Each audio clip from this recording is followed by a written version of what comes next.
Nous sommes à l'oratoire de la Sainte-Anne, dans la vallée du Chastillon, en montant à Isola 2000. C'est le départ d'une jolie balade et aussi d'un pèlerinage qui se fait tous les ans pour aller au monastère qui se trouve en Italie, donc de l'autre côté de la frontière, que l'on passe par le pas de Sainte-Anne. Il y a bien longtemps, les gens même partaient du village d'Isola à 870 mètres d'altitude. Là, nous sommes à 1750 mètres d'altitude et nous allons monter à 2305 mètres d'altitude. On va utiliser le drone pour vous montrer ça en vue aérienne et pour que ça aille un petit peu plus vite. Sur ces images, vous pouvez voir que ce n'est pas un pèlerinage de paresseux. Le sentier qui monte en épingle sous vos yeux et nous allons même y repérer des pèlerins qui vont nous faire coucou.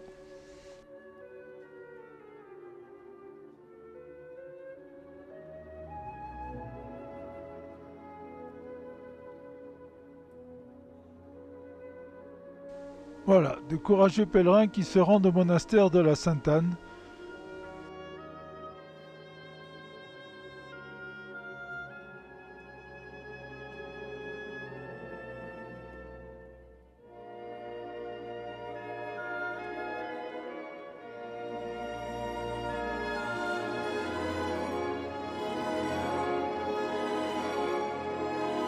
Le sentier qui monte de façon assez vertigineuse jusqu'au pas de Sainte-Anne. Là, on se retourne et on voit le fond de la vallée du Chastillon. Vous voyez qu'on a pris pas mal d'altitude.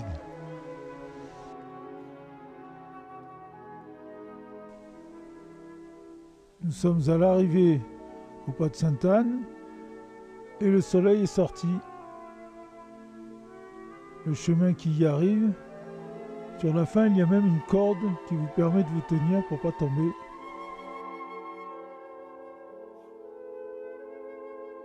Le pas de Sainte-Anne en question.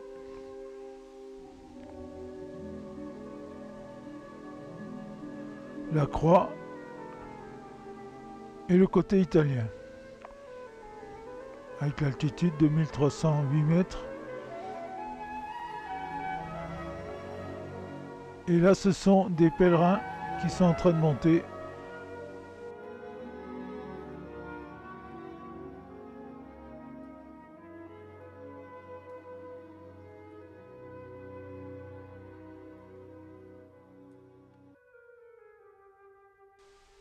Évidemment, il y a un petit oratoire au pas de Sainte-Anne aussi.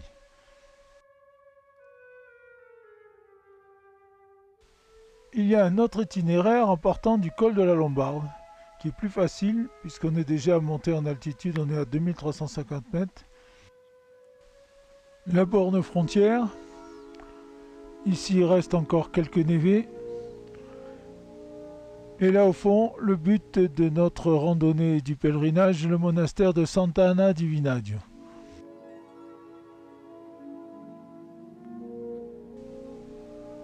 L'itinéraire donc c'est Moravacera en italien. Je vous le montre en vue aérienne.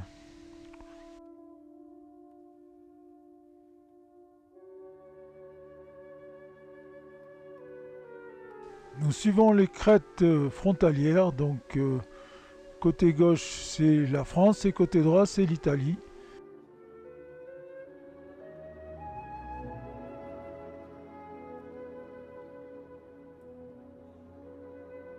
Cet itinéraire présente deux avantages au moins. Déjà, il est beaucoup plus facile et en plus, on voit beaucoup plus d'animaux. Vous allez voir surtout des chamois.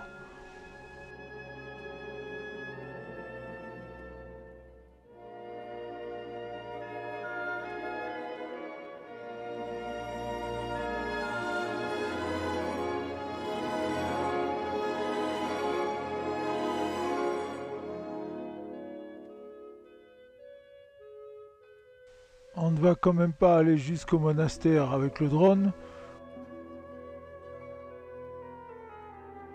Retournons au col de la Lombarde qui est sous nos yeux et commençons notre randonnée car c'est l'itinéraire que nous avons choisi aujourd'hui. À peine partis, nous pouvons déjà apercevoir des chamois sur les crêtes.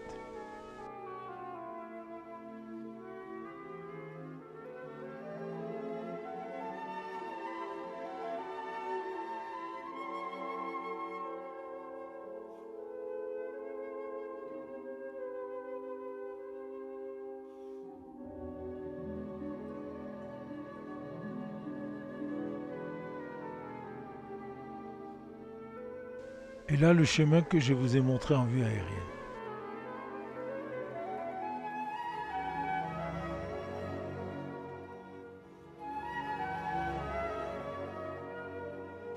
Les casemates du col de la Lombarde, ils sont déjà loin. Et les crêtes italiennes, avec derrière les lacs à verre.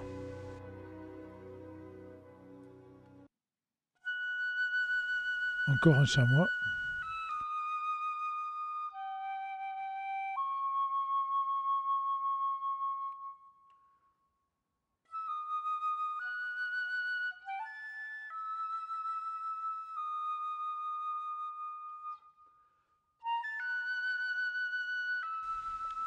Celui-là se méfie.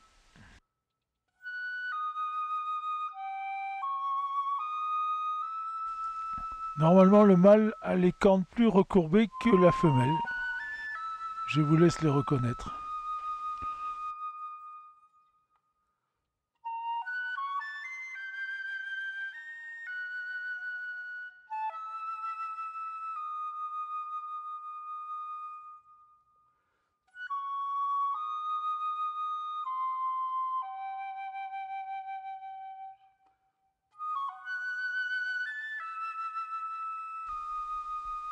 Il y a des petits bébés aussi.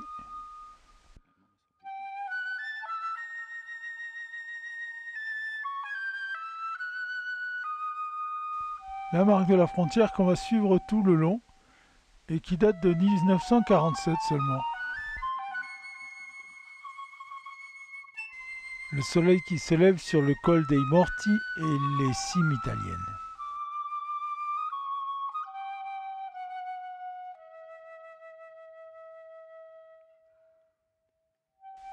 Les vaches piémontaises en train de pâturer. Le mont Mounier au loin.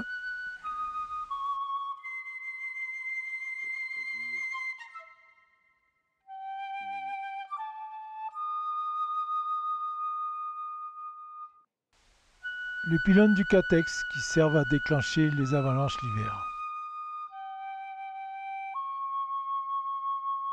Un petit coup de zoom sur le col dei Morti.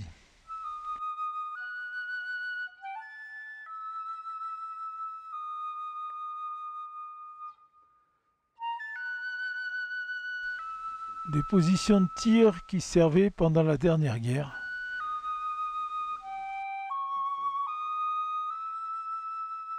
Là on la voit mieux, elle dominait le fond de la vallée. Encore un chamois.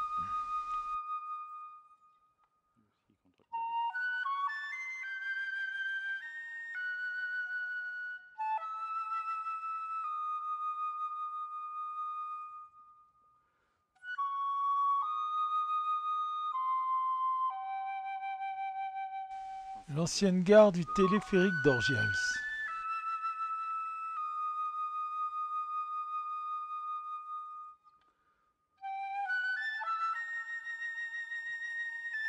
La frontière italienne qu'on suit tout le long. Et les chamois omniprésents.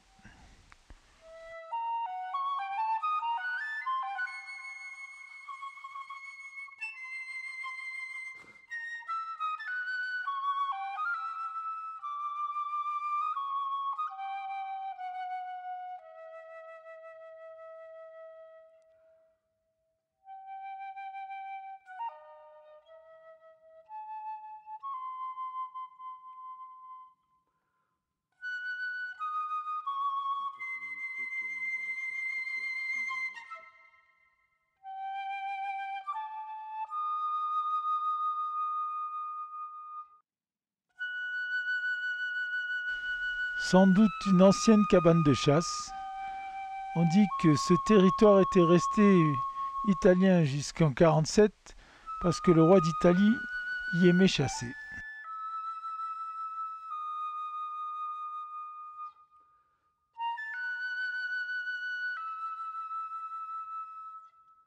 Regardez bien la pointe de vitesse du petit chamois à la fin.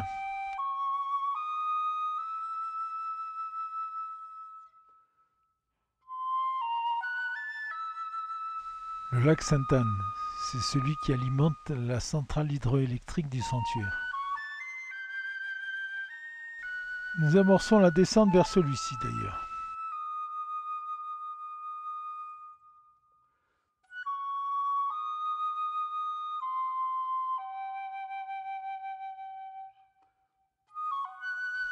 Un petit peu plus bas, au milieu des pierres, il y a de nombreux ex-voto qui font penser un peu à une ambiance tibétaine. Les pèlerins viennent y montrer leur dévotion.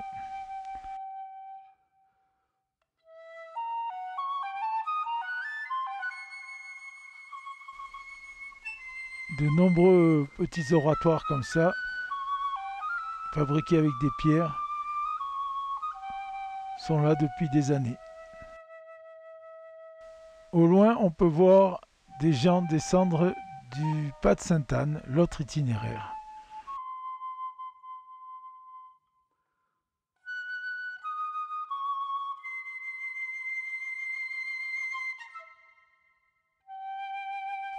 Nous arrivons au lac de Sainte-Anne où les deux se rejoignent d'ailleurs.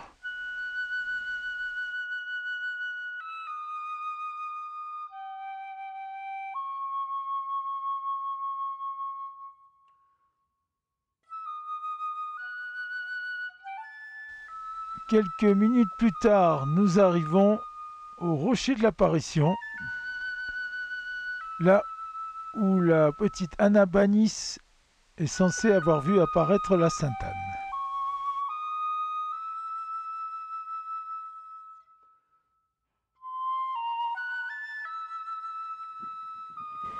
Quelques centaines de mètres plus bas, nous sommes au monastère qui est en plus le plus haut d'Europe.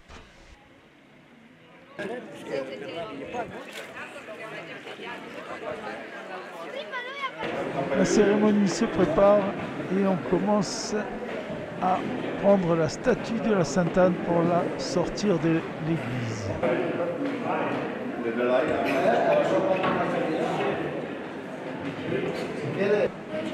Vous pouvez remarquer qu'ils sont assez nombreux. Il faut au moins ça, elle est très vite.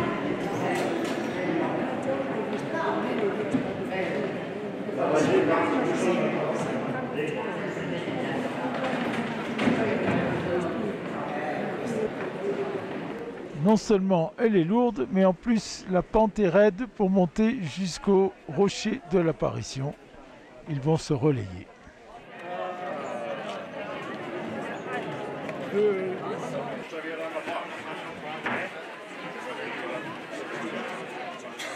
Là, ce sont les pénitents blancs d'Isola et de la vallée de la Tinée, dont certains sont venus à pied.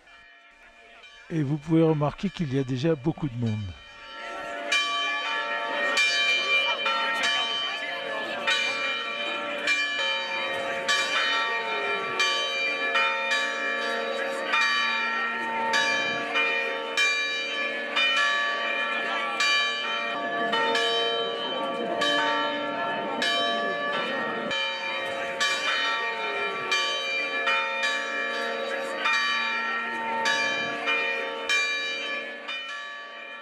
Le recteur du sanctuaire, Don Beppe, qui va donner l'ordre de la procession.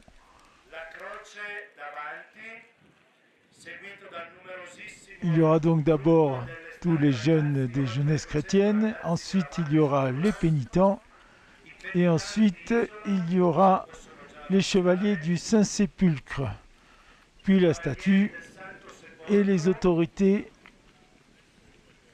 civiles et militaires.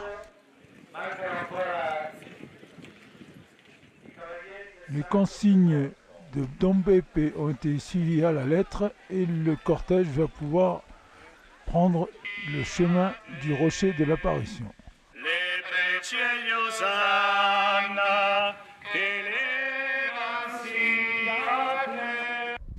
Comme il y a autant de Français que d'Italiens, les prières sont dites tour à tour dans les deux langues.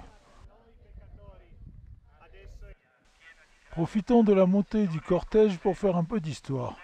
Le sanctuaire de Sant'Anne de Vinagio est très ancien sans qu'on puisse fixer une date très précise. Mais Ranesio cite des actes et des écrits très anciens, 1120, 1196, 1220, 1310, 1320. Quoi qu'il en soit, au moment de l'apparition en 1307, il s'appelait Notre-Dame de la Brasca. En tout cas, le monastère de Sant'Anne de Vinagio fait partie des sanctuaires hospices qui furent construits dans les Alpes, dont le plus célèbre est celui du Grand Saint-Bernard.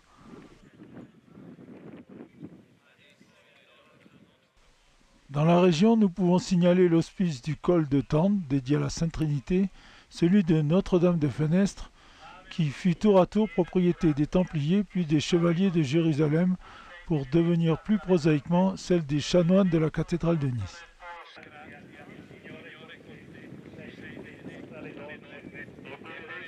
Le sanctuaire de Sant'Anne de Vinagio et son hospice durent avoir les mêmes finalités. Ce sanctuaire était le lien le plus facile entre la vallée de la Stura et celle de la Tinée, soit par le col de la Porticciole, soit par celui de la Lombarde.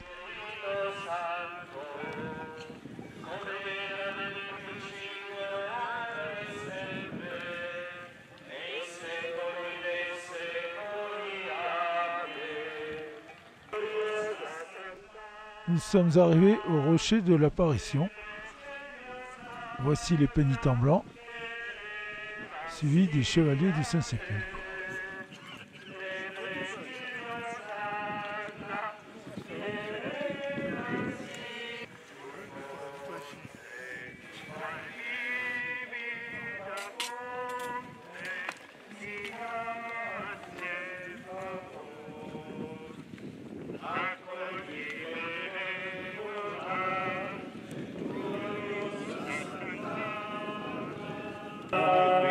Tutte le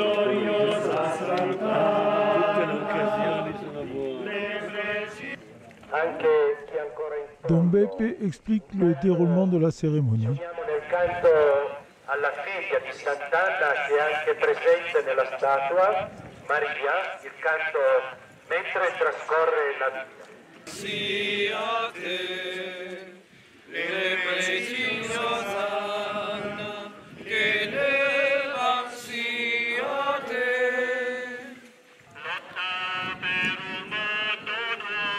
Lombarda che parte dal colle della Lombarda e alle mie spalle la cima Moravaccelli. Un trompettiste est venu entonner un air au milieu des montagnes en la présence de l'évêque de Nice, Monseigneur André Marceau, et Monseigneur Bernard Barcy, archevêque de Monaco.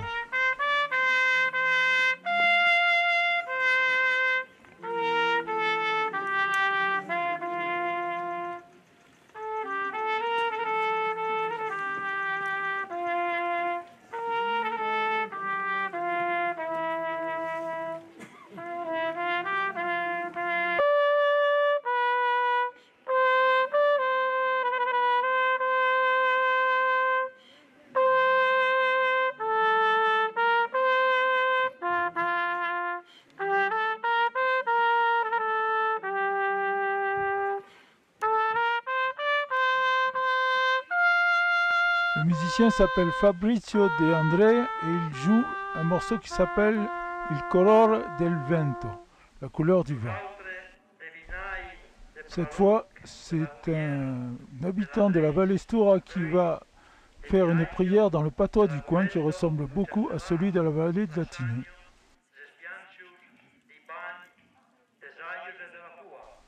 Pour résumer, il parle de tous les habitants des hameaux environnants et demande à la Sainte-Anne de les protéger et d'amener du réconfort aux malades.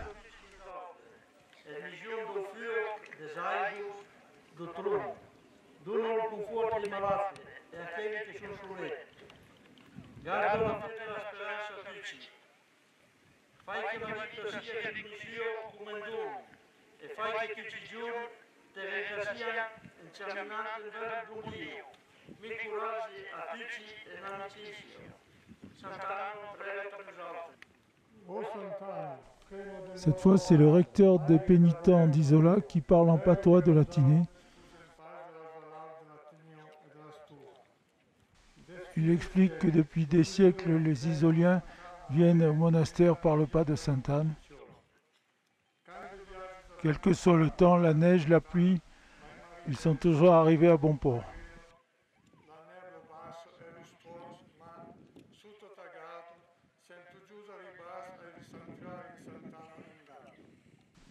Il demande à Sainte-Anne de les accompagner sur leur chemin et de les protéger. Dal pellegrinaggio sul terra che nos mena alla descoberta del nostro vita in Gesù Cristo, nostro Fai. Sant'Anna, in cui ti demandando di protegger din ta bontà tutti los fai della sua, della sbalau, della tenio, della sua. Garde luz din tu amor de maive e veglio sus elos. Sant'Anna, nostra maive, te pregamo. Amen. Amen.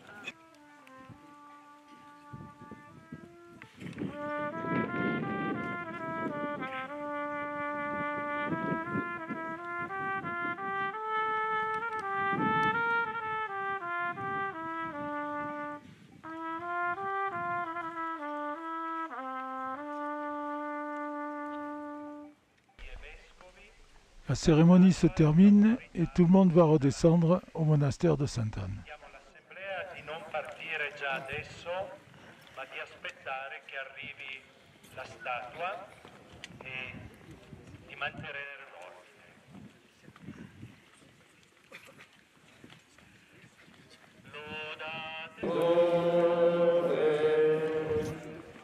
Lodate Dio, Padre che dona ogni bene.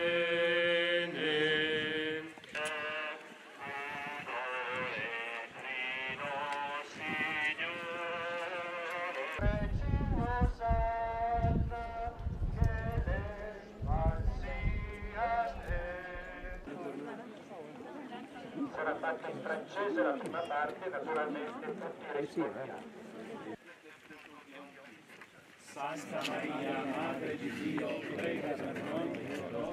Arrivé au monastère, la cérémonie n'est pas terminée. Il va y avoir des offrandes faites par les pèlerins et après une messe.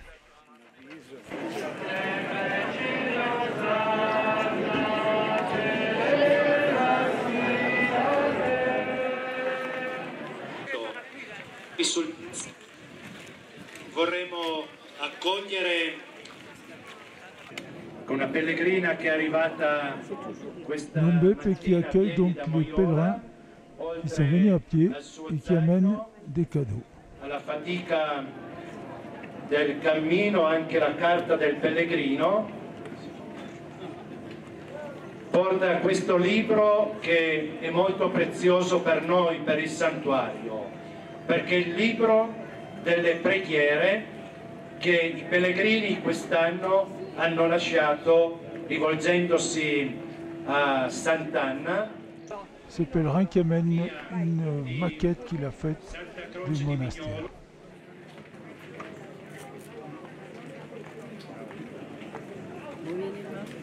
Con una pellegrina che è arrivata, che i pellegrini quest'anno hanno lasciato. Beaucoup de monde un peu partout sur l'esplanade. Dans l'église, où on peut remarquer que le sol est en pente, c'est pour que la neige puisse fondre plus facilement. La statuetta di Cura Schiettiani.